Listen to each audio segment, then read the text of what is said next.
Negotiations between US and Iran are put on hold for right now. So how would that situation fit into the broader Western energy security strategy? Is Washington being forced to balance geopolitical security concerns with the need for market stability, maybe? So the talks in and of itself won't necessarily redefine the energy or security landscape for the coming years. They will most likely redefine or define at least how the U.S. and Iran want to move forward would like to move forward from now. What we will see, though, however, is how this plays out will reshape energy security in the long run for Europe specifically, but also the US and the Middle East writ large, because it'll determine who between Iran and the US really kind of controls or has the most leverage on the Strait of Hormuz, which we know, has an enormous impact on global energy markets. And so what we will see in the coming weeks or months is really how this conflict will play out, which one of the two parties will come out more stronger, more victorious than the other. And that will really define who will then have more leverage on markets and who will be able to kind of set their rules and standards for the energy market.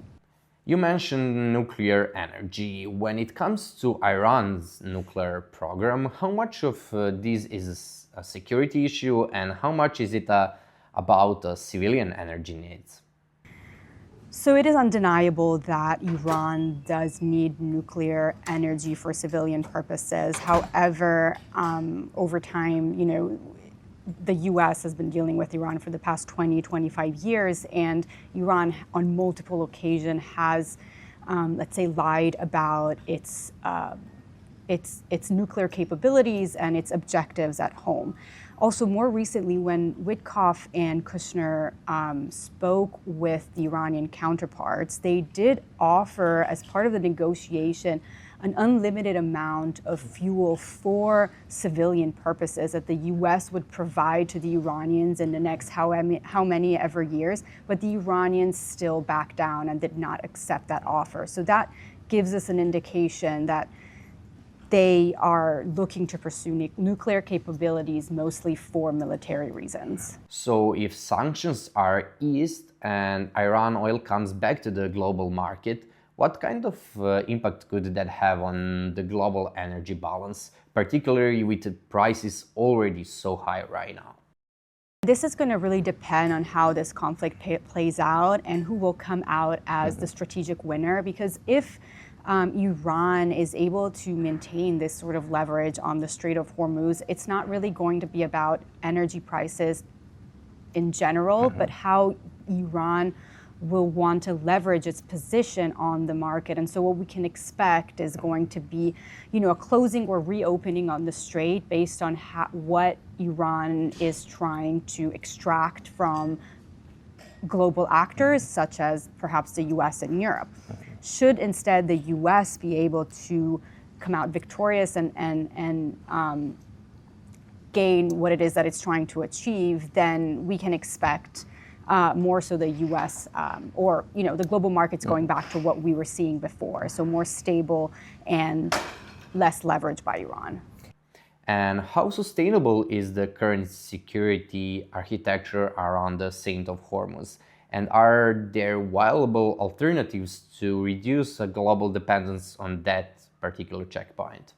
So there certainly are alternatives. The region around the Strait of Hormuz has many potentials for pipelines. There are already many pipelines that are active around the UAE, around Saudi Arabia. However, for other countries like Qatar, like Iraq, or the UAE, for example, these pipelines only produce or only transport up to a certain amount of energy.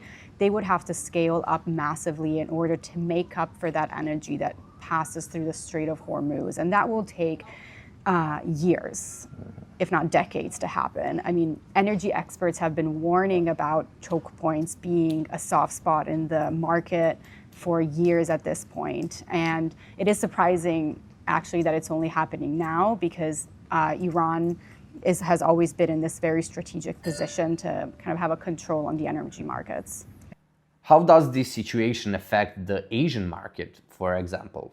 The Asian market is the one that's most hit because most of the oil that goes through the Strait of Hormuz, as we know, goes primarily to Asia. China, I think, has about 50%, if not more, of its imports that come from the Strait of Hormuz. But also don't forget that there are strategic allies like Australia and New Zealand that are currently also under pressure because they also receive a huge amount of energy from the Strait. They will have to decide whether to go down the route of ratioing their amounts of energy that they provide to their citizens, just similar to what the US had to do during the 1970 oil embargo crisis. Do you think this crisis is pushing countries toward more diversified energy sources or making them really more on oil and gas?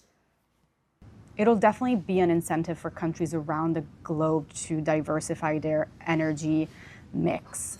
That said, that's not necessarily something that countries around the world will be able to do. And so if we look at, for example, the US, over the years, the US has diversified its energy inputs from multiple sources and also including sources at home from drilling and LNG. But the US still imports, even though a very small amount, from the Strait of Hormuz.